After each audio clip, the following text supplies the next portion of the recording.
It's a ward. Hello. Good afternoon. Welcome back to the Calaveras County Board of Supervisors meeting. We are convening a special meeting regarding power shutoffs in Calaveras County. This is a special meeting, and when it's done, we will close it and resume our other meeting, our regular meeting. So I will pass it over to the CAO. Actually, I'll primarily be providing color commentary to support John in his presentation of where we stand in the PSPS event. Thank you, Al. Good afternoon, board members. Just a quick update on where we are and where we've been in the last 36 hours or so. The background of this, we were notified Sunday afternoon about 6 p.m. that Calaveras County would likely experience some effects from a power safety shutoff. Sunday afternoon, I was on a conference call. During that conference call, we were listed as one of 21 counties in a high probability category to experience effects from a power safety shutdown. High probability was defined as being greater than a 75% chance of being affected.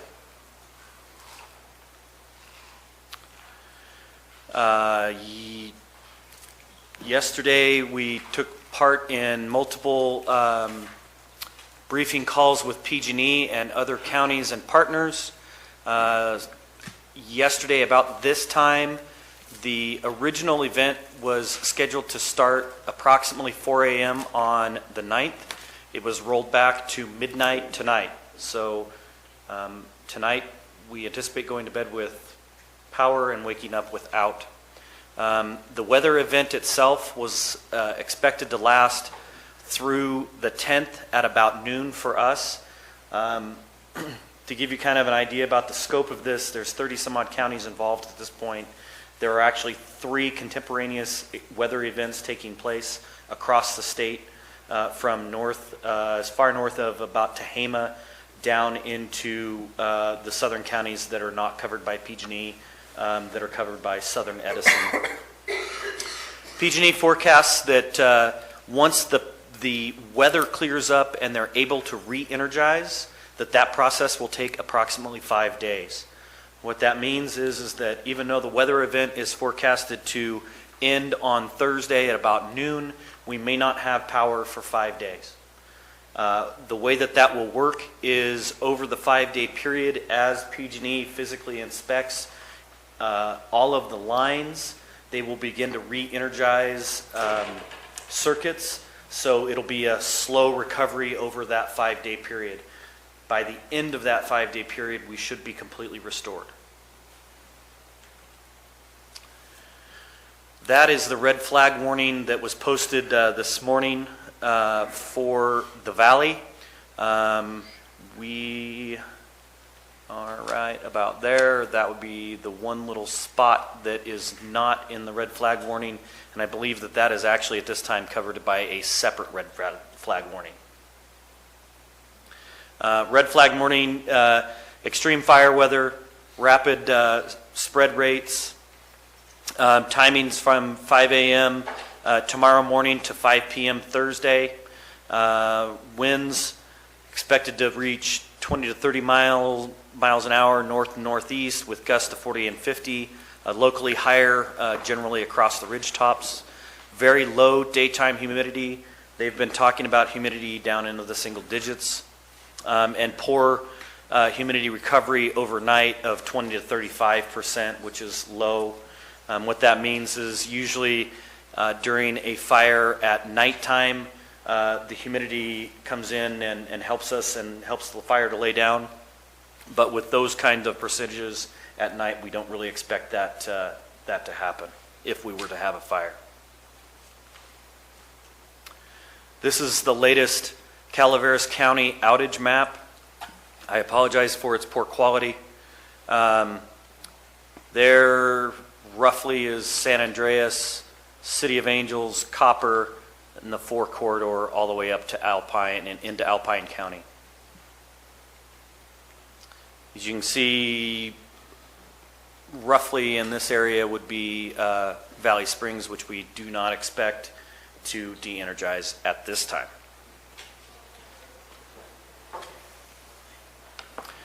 Okay, where we are. We initiated our PSPS plan yesterday. We held an initial planning meeting with department heads yesterday afternoon. We are in the throes of finalizing county resiliency centers. 5 at this time. One of them was, fortunately, PG&E came in and is setting up a community resource center at the Claremont Shopping Center on Highway 4 in Arnold. The hours of operation for that center will begin tomorrow from 8 a.m. to 6 p.m. I believe it's going to be in the parking lot, but I'm not 100% sure. That actually came sometime after noon this afternoon, so between then and now. We've been participating in 3 conference calls a day with PG&E and the other counties and stakeholders. We've been supporting our local stakeholders, the City of Angels, the fire departments, and our other partners. We sent an alert Calaveras out at 10:35 this morning. This just in from our fabulous folks at IT. We sent 14,672 messages out. Of that, 2,792 confirmed that they had received messages, which actually takes them some extra steps by them. 11,832 were not confirmed but landed somewhere via email or a voicemail box or a text, and 48 were unreachable. To give you the idea of accuracy, so we missed about 0.3% of our phone calls, which is simply outstanding. Kudos to our IT team. They have been working tirelessly to help us and support us, and they've done a great job. John, excuse Yes, me, ma'am. are they doing this through Calaveras Alert? Yes, ma'am. So if people had texts or emails, they were done the whole, Yes, if All they the did way- not confirm, they kept moving down the list to the alternate contacts. What we experienced once we dumped the notification, a lot of people were calling us back without listening to their voicemail or looking at their text messages.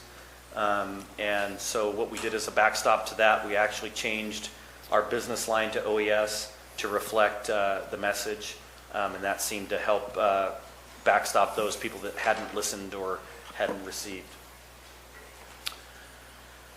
Sometime contemporaneous to that alert, the decision by PG&E to de-energize the footprint that we saw in that earlier map was made.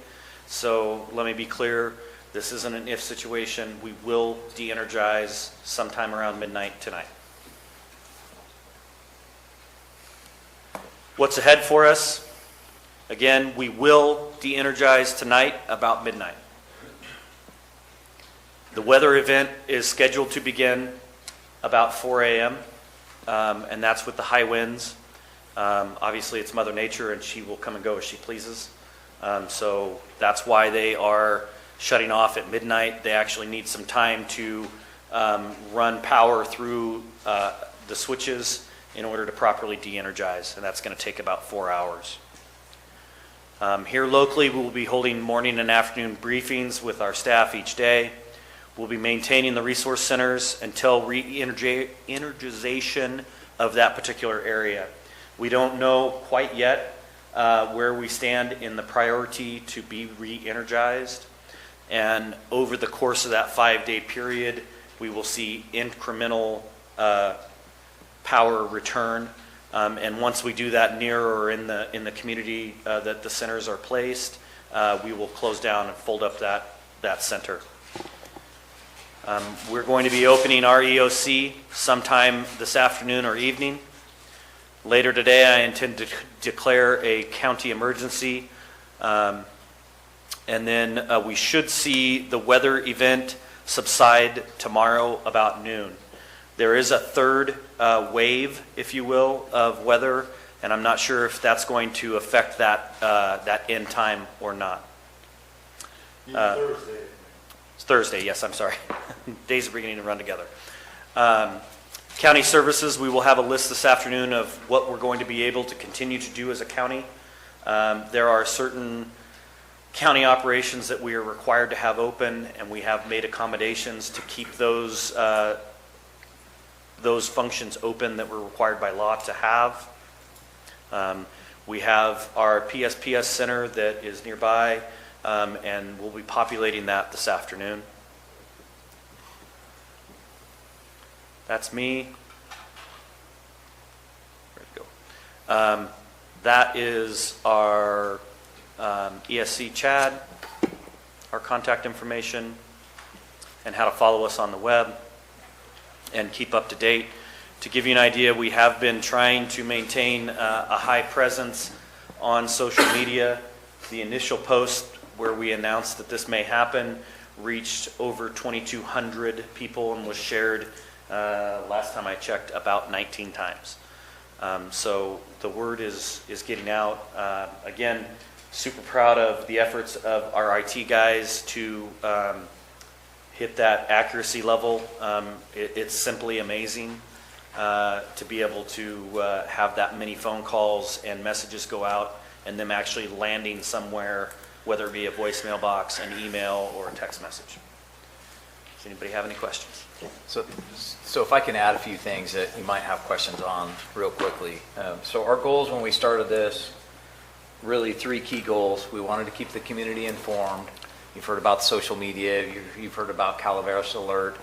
You've seen John's press releases. So we've got a pretty wide net on how we've been communicating that this event is going to happen. The second has been, and this really comes from a discussion that we've had in previous meetings. In fact, it was the last PSPS update, or the first one that John provided not long after he first got here, was to make sure that we have some services for our residents. We frankly have been planning all along. PG&E is committed to all of the counties when there was a PSPS that they would provide resiliency centers.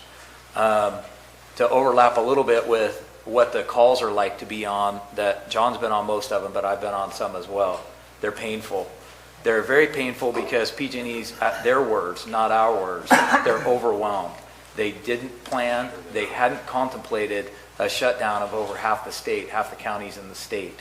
They're getting an immense amount of pushback from the counties that don't have resiliency centers. John and Melissa Eads in particular, last night on the call, advocated heavily for our area to get the center that we do have. I think without their voice on the call, we wouldn't have a resiliency center at all, sponsored by PG&E. So the ones that you saw up there, that John mentioned 6, there will be 5 that are county sponsored. John made arrangements to have John and team that he's worked with, and I don't mean to only say John, it's been IT, Patrick, pretty broad list of people that have been working on this, but they made arrangements to get generators that are being brought into those spaces. Those will be at the county expense. Our staffing is going to be at the county expense, and I made that decision on John and staff's recommendation because the board had been so clear that we needed services for our community members. So we will have a resiliency center in all of the districts with the exception of District 5, and that's primarily because that's where most of the power will be, and there will be services there. We don't know the hours yet of operation. What we've been working through, because we hadn't planned on the resiliency centers being our responsibility, now we're working on a staffing plan. Our intention, our best laid plans right now is that we will have 2 shifts staffing the resiliency center so that they're open for about 15 hours, and that we'll have a manager both on the AM shift and the PM shift that basically oversees our staff that will be there at the time. And then we will have 2 shifts of CAO staff, morning and afternoon, so that when the centers are closed and our employees walk away from those centers, we know that our employees are buttoned up, safe, and have left their work. The last thing I want to touch on that John introduced was, our last goal was the preparation of the county facilities and us being able to run as much of we can of the county services. We're still working through with our department heads to try and maintain service as much as we can. We're getting a list from department heads of what departments will be open to the public and what won't. Our intention is that by the end of the day, that, and one of our press releases will push out to the community, our public, what services will be open and what won't. And quite frankly, if it's not a mandated service or a service that happens away from the government center, for the most part, they are closed, because we will be potentially pulling staff for the resiliency standards and making sure that we have services for our community members out beyond the government center. Let's see, a couple other points. I think John, other than that, covered the rest of them. One question I suspect might come up, and I'll beat Supervisor Callaway to the question. We do have a generator up at Animal Services. We are planning on having contingent workforce be available there as well. One of the resiliency centers will be the library as well, so there will be a resiliency center here on the government campus, for lack of a better term. And then the other locations, we'll broadcast those out as we're able to lock them in and the hours, and we'll push them out this afternoon. So with that, I'll go ahead and open it up to questions. Supervisor Stopper? Do we have the list of elderly and people that are on, let's say, machines at home circulated? Have we reached out to some of our other districts or nonprofits that are working with them, and are we coordinating with them? So good question. I should have covered that. It was one of the notes I put down. PG&E has first responsibility. PG&E's been informing us on our calls that they have pushed out information to what they call their medical baseline. Their responsibility in advance of the PSPS is to make sure that they're notified, and their protocol is that they push out the information, and they have to get a response like we ask from in Calaveras Alert. If they don't get a response, and they're into the window where if they haven't gotten responses, they're putting their teams out and actually knocking on doors and trying to make contact. So that's the first point. The second point, I don't want to step on what Health and Human Services has going, but Kristen has been working on that plan, and our clients and those that we need the services like the PG&E medical baseline folks will have services through Kristen Shop. Good afternoon, Kristen Stranger, Health and Human Services. So I'll read, the response that I'm providing right now is specific to an access and functional needs shelter that we are looking to open. That's going to serve individuals who are electricity dependent for their purposes of their durable medical equipment, correct? So I'm going to read you this specific information. Sorry, I'm out of breath, I don't know why. The Access and Functional Needs Shelter for Calaveras County will be located at Mountain Oaks High School at 150 Old Oak Road in San Andreas. The shelter will open at 1700 hours on Friday, the October 11th, which is in line with our COOP plan. The parameters of the AFN shelter are for those who have durable medical devices and are required to maintain electric connection to electricity for the purposes of connection for their devices. The shelter will be open for one patient and a single caregiver, and the maximum, it'll operate 24 hours a day. We will have medical nurses and our clinical nurses, public health nurses, and our health officer who will be helping to coordinate access to the medical needs. If an emergent need is identified, of course, connection to the local hospital will be happening. We will be offering basic first aid types of services, as well as staffing that particular AFN shelter. It'll be the only one in the county, and it will be staffed by Health and Human Services team members. I think the last component of that is so that's the AFN shelter. I could give you a couple of updates on what we've been doing since we became aware of the PSPS since yesterday too. I do have one question Yeah. on that. What's the backup power, and how long will it last in the instance at Mountain Oaks? Because that's included in the power outage area. And, you know, that's just a concern of mine. Mm-hmm. And with the thought being behind this is, you know, I don't want to complicate this, but for next time, let's look at some place that isn't being shut down for possible that possible area. You know, we're limited on different areas that can supply that demand. But if there's a place in Valley Springs or down in that area that could facilitate these services during this, we wouldn't have to worry about keeping fuel going to Mountain Oaks as such. I think we have one designated shelter down there at the Veterans Hall that could be used for these type of services. So the site itself does have a generator power. That's how we're able to get it. Understood on your comment. And I can tell you that we, starting yesterday, did make phone calls to all of our in-home supportive services clients as well as our child welfare clients, which is how we've defined the vulnerable population that Health and Human Services serves. And if those individuals have indicated, we communicated within the resiliency center, the resource centers that are going to be opened, and that keep an eye on that communication. And if anybody had shared information that they were in need of and could qualify for one of the AFN type of shelters, we are reaching back out to them to let them know about the location. Thank you. Supervisor Mills? At some point, are we going to have to do a board declaration on this? John mentioned it in his presentation. He's prepared it already. Not all counties have done that, but 2 reasons. We want to be able to access Red Cross, and John and company have made arrangements for that. More importantly, frankly, I think with 30 counties being affected and this being such a large event, we'll have a stronger lobby with the governor that there needs to be some backstop from the state on this. There hasn't been to date on any of the other PSPSs, but there's quite a few of us that are being affected not only this time, but through other small shutdowns. So we want to be able to access funding if it's made available. To a point that's been made on disaster budgets, we're considering this like any other disaster. Kathy Gomes has prepared us with a specific budget for this. We're already tracking time. Kristen's been tracking time in her department. We're already tracking time on the appropriate forms. So that if funds get made available, because we do have a disaster proclamation, we'll be able to access those funds. You'll actually see that come back. John can do it now, and once he's got it finalized, he'll sign off on it, but we have to bring it back to the board within 14 days for confirmation. So we're going to be tracking lost staff time as well? Staff time, fuel costs, any use of vehicles. We've disseminated the forms to the department heads. Staff in the CAO's office has been specifically assigned to work with both the shelter staff and check in and check out of staff so we can track all their time against this.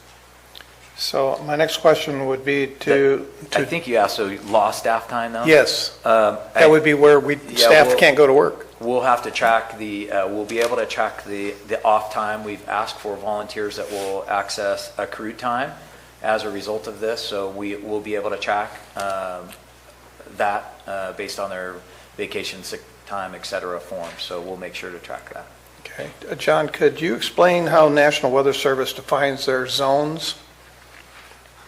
Nope. So there are numerous zones. Some of them consider the weather zones or fire zones is the NOAA term, and they reference specific zones. Obviously, we also have a grid or a zone system that we use for our evacuation mapping system, which is slightly different. Well, not slightly, it is different. And then as well as ours more mirrors CAL FIRE and their grid zone. CAL FIRE was a cooperating partner with us in developing our evacuation zone. So those are the primary differences between them. So we're more overlaying the CAL FIRE model than we are the NWS model. Yeah, we've made our own model.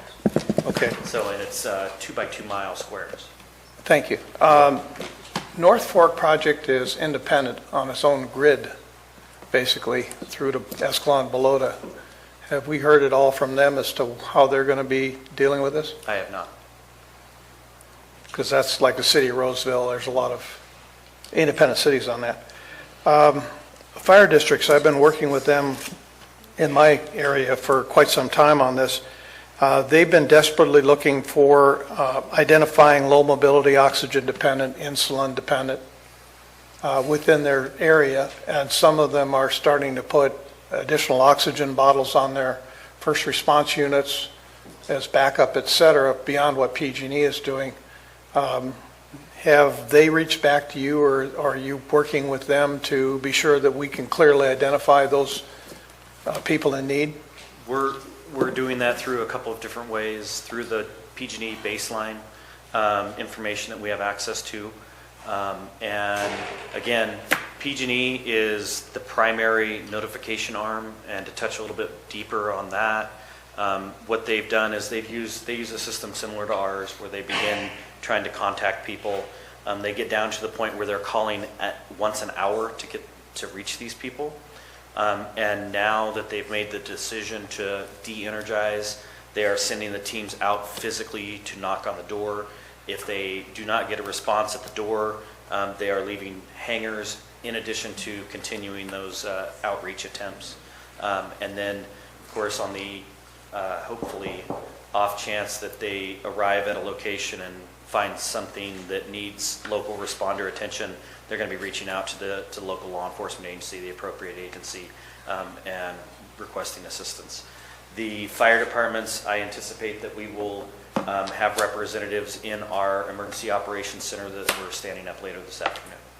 And that they'll be bringing their reps into the center so that they can Yes. keep the communication going. Have you tentatively determined where the center would be in Copperopolis? If the what? Where the center would be in Copperopolis? We have a site identified, and we're working to actually staff it and figure out the hours of it right now. And Angels Camp is doing the same thing. Yes. Where? Yeah, that's another thing to consider is the firehouse that now has its own genset. So they're capable of standing up. Yes, although I'm, in my thought process, trying to hold our first responders in reserve. I don't want to tie them up with those responsibilities. As an example, very early this morning, there was a structure fire in Valley Springs. And so they're out doing their good fire work. The thing is, you want to keep them dedicated to that. If you plug a lot of people right into the middle of the activity center for a first response, that can have a definite detrimental effect. Okay. I'm a little reluctant to provide all the locations because they're still in flux and we don't know the hours yet. As I mentioned, our preference would have been to have PG&E take care of their commitments, but we've learned now we'll have to, when we get to go through this the next time, we'll make sure we have pre-planning for the resiliency centers. But right now, what we have tentatively planned, and we have to lock them in the hours, it'd be Bret Hart High School, Copperopolis Elementary, Albert Mickelson Elementary, Jenny Lynn Memorial Hall, West Point Community Hall, Mountain Oaks School, and San Andreas Central Library. And our hours with all of those centers are going to be dependent upon how many people we can get in there to staff them. If we might have to compromise some hours for the locations so that our community members have close access to something. The resiliency centers are an important concept. They're very much different than what Kristen has talked about for her populations. These resiliency centers really will come in and get a bottle of water from Red Cross, hopefully climate controlled. We're not anticipating it getting very hot this week, so we're lucky in that way, to charge their devices and after a few hours, hour or two or whatnot, move on. They're not designed to be shelters and have sleeping arrangements and things of that nature, food. They'll mostly be for power and information. I remember years back, there was a series of rolling brownouts, if you remember those. And there was a governor at that time, Gray Davis, who was subsequently recalled. We're in the middle of a recall right now. Not to say that there aren't political consequences, but that definitely could have a bearing here if we push back hard enough that the governor will step up and realize that he has to protect the counties and the citizens of the state over and above what's being done with PG&E. To give you an idea of the fluidity of the situation, we confirmed the PG&E Resiliency Center at 12:58 p.m. So things are extremely dynamic. I talked with PG&E as late as about 11:51 last night and was back in contact with them at 5:25 this morning. And at that point, we were still trying to identify a location that was suitable. So they have their own requirements. They're using a contractor that comes in and actually runs the entire center from stand up to fold up and staffing in the middle. Who will be our single point of contact? You? Yes. Single point of contact. Okay. Thank you. That's all I have, Chair. Thank you. Mr. Christopher, you have something else? You're talking about a second wave, and when is that anticipated possibly? It's going to be basically, as far as we're concerned, a continuation of the weather event. Originally, on Sunday afternoon, they being PG&E and their weather folks, had split it into essentially two events, the first wave and the second wave. The first wave being about 0400 a.m. tomorrow morning, and the second event being later that day. And it just mashed itself into a single event. And then the third event is still very fluid and developing. The weather forecasts, unfortunately, are the farther away that you get, the more inherently unreliable they become. And so the closer we get to the event actually taking place, the more reliable the weather gets. And that's what kind of has shaped the fluidity of the event. So Addressing the third event, potentially, when is it forecasted as of right now? Because I understand it's fluid. I believe it is Thursday afternoon. That it appears from the conference calls that I've been a part of that it is to the south of us and maybe well to the south of us. For all intents and purposes, PG&E's told us it's one deal, and for the county government operations, we're going to be off a pretty certain Wednesday, Thursday, Friday.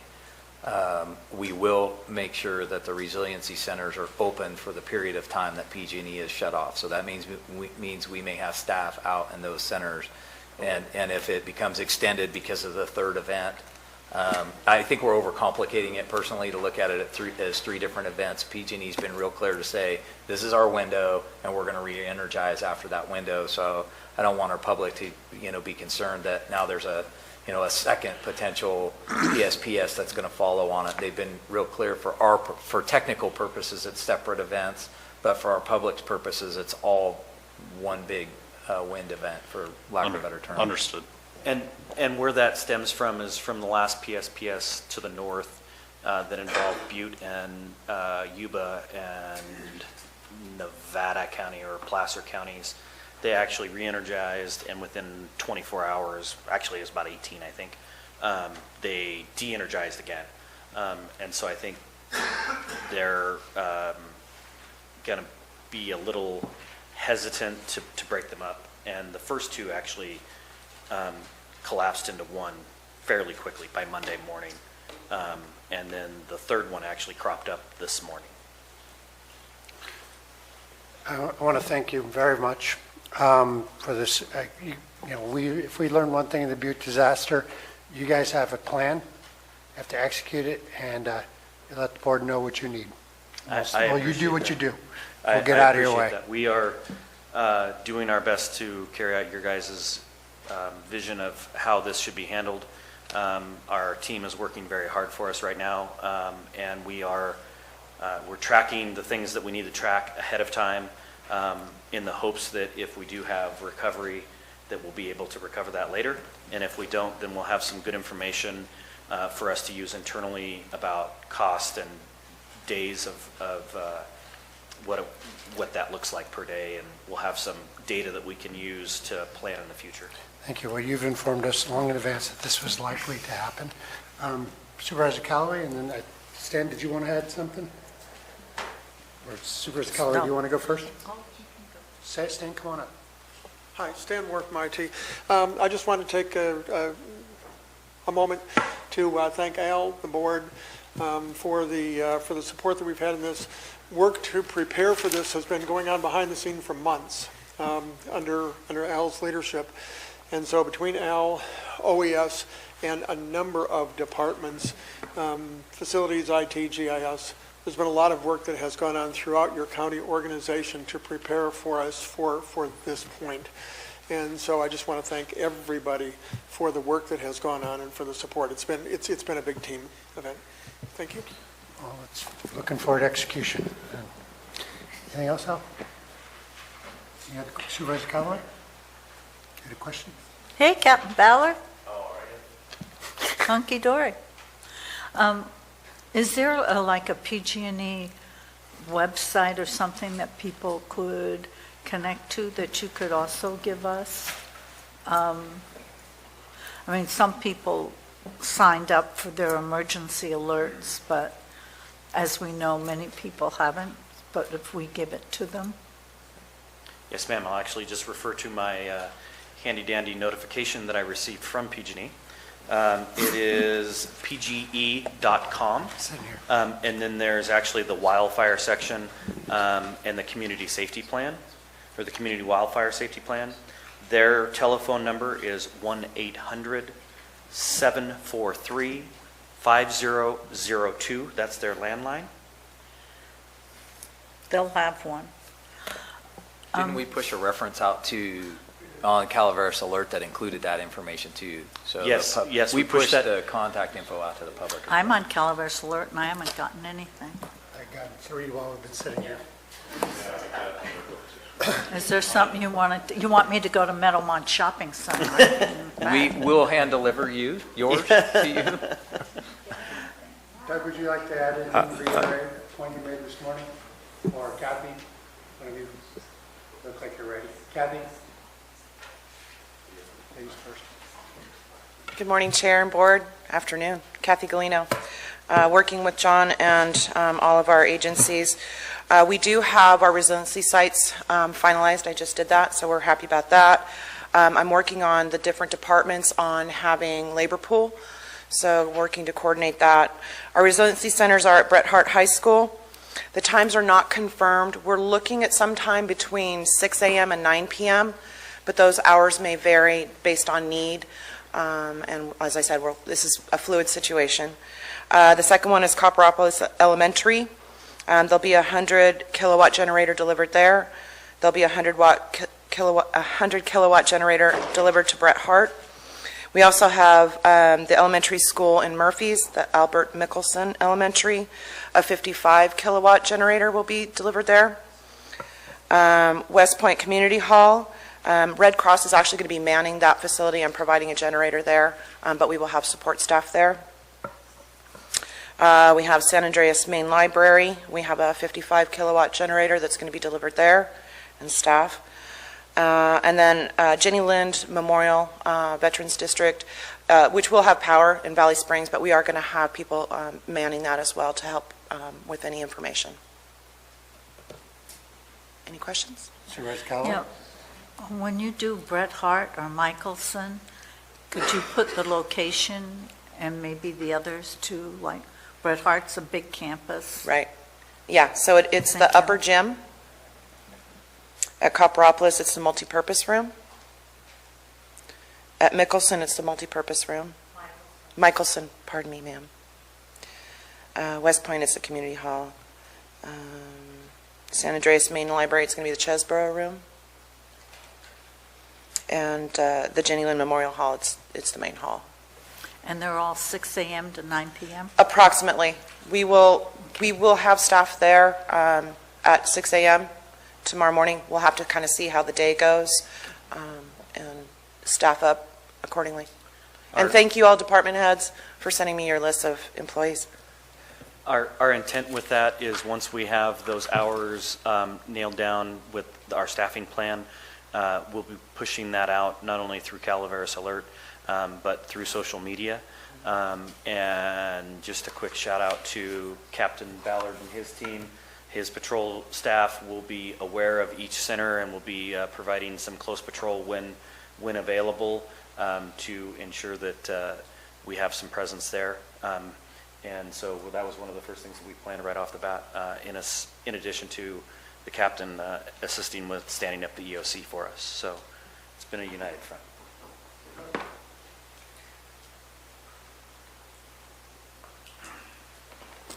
Thank you, Chair. Board members, Doug Oliver, Chief Building Official. In case the folks at home missed my previous safety announcement in the morning, I just wanted to do a brief recap.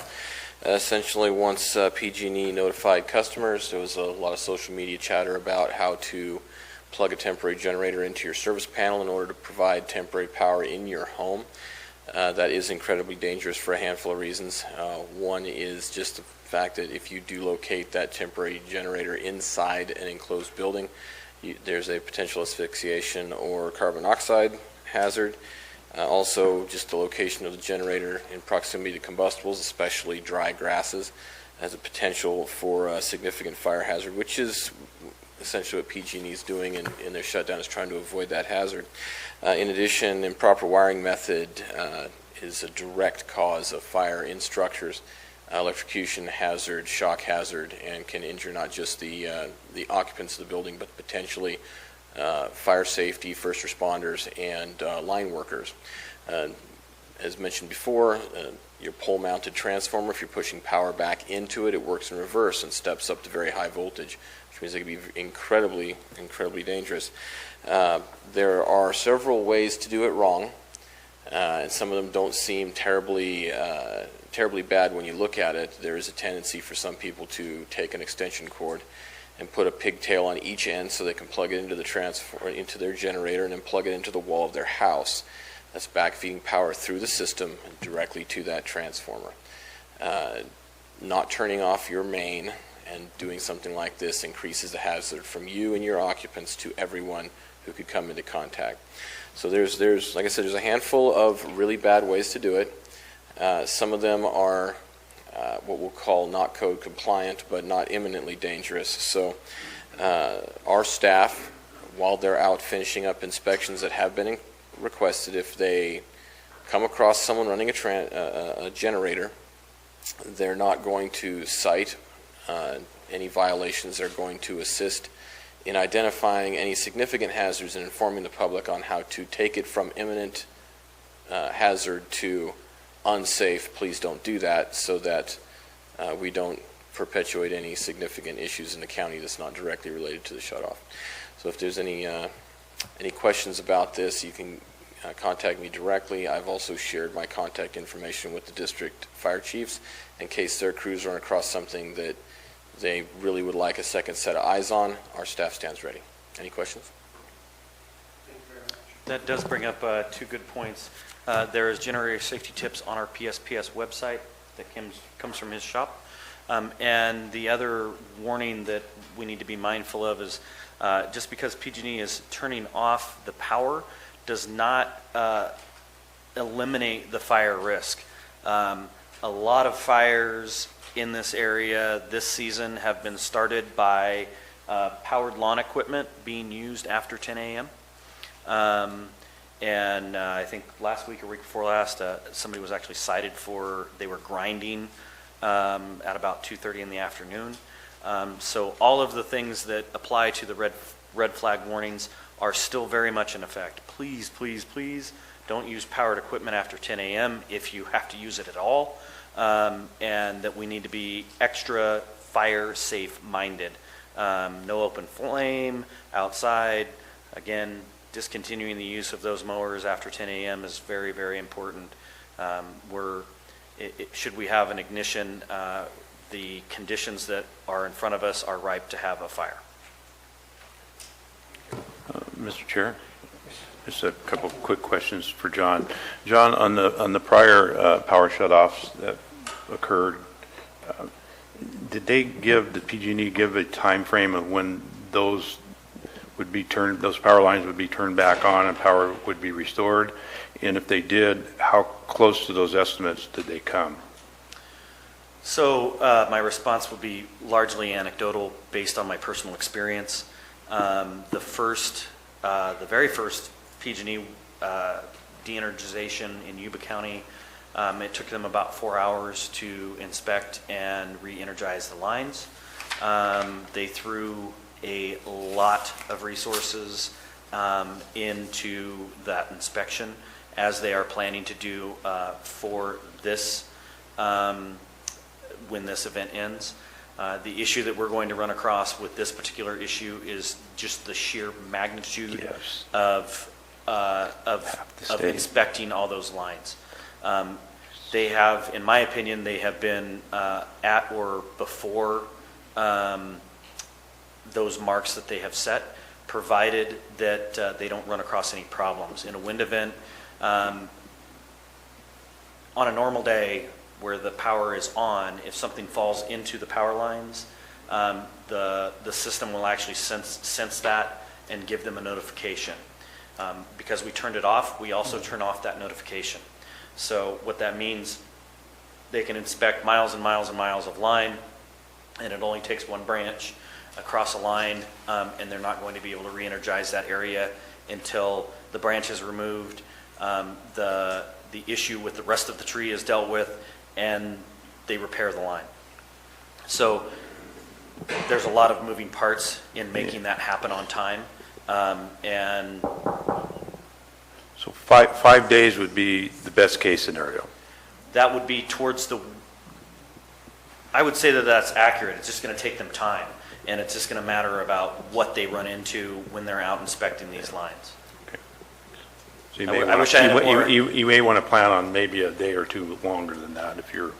Absolutely. Yeah. There are an awful lot of moving parts, including Mother Nature, who, like I said, comes and goes as she pleases in these events. We're going to open the EOC, and we're going to take the pattern that we've laid down for the first day to 1, 2, 3 days until the event's over.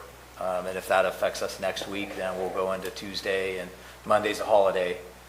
So we'll go into Tuesday and we'll have the same pattern that we have internally. We have daily briefings in the mornings to let the department heads know what the status is, and then we have daily briefings in the afternoon to identify what our labor pool will be the next day, what resources we have running. Right now, in a 3-day shutoff, roads will still be, they have enough fuel to be able to do 3 days of work. Sheriff's office is fueled up. IWM, we think Rock Creek's going to be on anyways, but they're topped off. So our plan right now is 3 days will, for the most part, be business as usual on the fuel end. We've got priority services for our generators. If it goes into next week, then we'll start rethinking maybe repurposing fuel from, say, roads and or IWM, certainly not from the sheriff's office, but from those other areas, and scaling back those resources so we can keep our generators going. But we do, and we have mentioned to both staff and the department heads that there is some potential come Tuesday that our power's not back on. And that brings up a good point, that people need to realize that if the power's turned off, it's going to be off for 5 days. Gas stations are not going to be open and available for you to use, so you really need to fuel up. There will be one. Glory Hole Sports at Angels Camp will remain open. Okay. Other areas are affected, though. And it extends beyond that. If you're anything like me and you use that debit card, chances are that ATM is not going to have power to accept that debit card. It's going to be a flash from the past for a while. Unless you're in Valley Springs. Where everybody's going to go. Yeah, right. Yeah, I already have plenty coming to my house, but I assume resources on turning inspection and turning on power is going to be mostly dedicated to higher population and denser areas first in priority, and then they'll work their way up. So technically, You're last. We're somewhere in the middle for our towns, and then somewhere towards last for the more rural areas of the county. Yes, that's a very safe assumption to make. And remember that we're talking in scope of places much larger than even our largest cities that are going to be probably ahead of us. But it's a whole lot easier to inspect an urban area than a rural area. So it's not that they're not going to put resources in the rural, in the mountain counties. It's just that it's easier to drive stock in. It's easier to see lines in the urban area. The topography of the higher country presents an issue, but they are actually flying a lot of that with aircraft. So in a sense, the aircraft can cover more ground more quickly and access it sooner. But obviously, that's more expensive and going to be fewer between. I know that I don't have numbers, but I know that they are anticipating massive amounts of resources going back into inspecting lines. So, just another quick question, sir. So when they're doing the inspections, are they entailing power from their line to a residence or a business, whether a tree has knocked that power line off also? Do you know?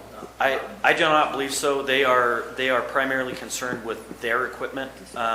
And once you leave the pole to your house, that's your equipment. And But if they energize and it's down, it could start a fire also. Yes, And it that could. way they say it's not their fault. It's your responsibility. Well, and while I agree with that statement, so it would be incumbent upon homeowners to be aware of their equipment If and that- make sure that if they have something impending a line, that they contact PG&E and notify them. So if I decide to leave my home during this event, just so I go somewhere and stay, have power, I would not know until I'm told the power has been restored to go back to my property. So I wouldn't have a chance to inspect anything until after that power's been restored. Hopefully, So when you left, that's you, just something to be aware of, what I'm trying to say to homeowners hopefully or when you people. leave, you turn your main breaker off. Yeah, that's a good idea. Additional point, Supervisor Mills. please understand for all of those who have been calling on our cell phones, we are on cell phones as supervisors. The likelihood of you getting through, leave a message, we'll get back to you because it's probably going to be next week. But do realize that we will be somewhat restricted in our ability to talk directly on our county cell phones. Move on to public comment. Anybody want to comment on this issue? Seeing Kathy, come on out. Tell us about our seniors. I'll tell you about our seniors. I'll tell you more about our older adults, though, because, while I think that's great that our animals have a generator, I also think that we have, in Calaveras County, 75 clients on Meals on Wheels. That means 75 people that are not going to have power to keep their meals frozen. I need some help. I also have 3,500 meals in a freezer that I need a generator for to keep frozen so that they don't go to waste. We're looking into ready-made meals. However, we are a small nonprofit. We don't have cash for that. So we're kind of in a bind. Anything you can do. I don't know if PG&E would help us with a generator. I'd like just anything you have would be really helpful. Thank you. Other public comment? Seeing none, I will close it. Is there anything else for the good of the order? Very well. We'll close this meeting, and we will go back to our regular meeting. John, thank you very much. We'll take a 5-minute break to let you break things down.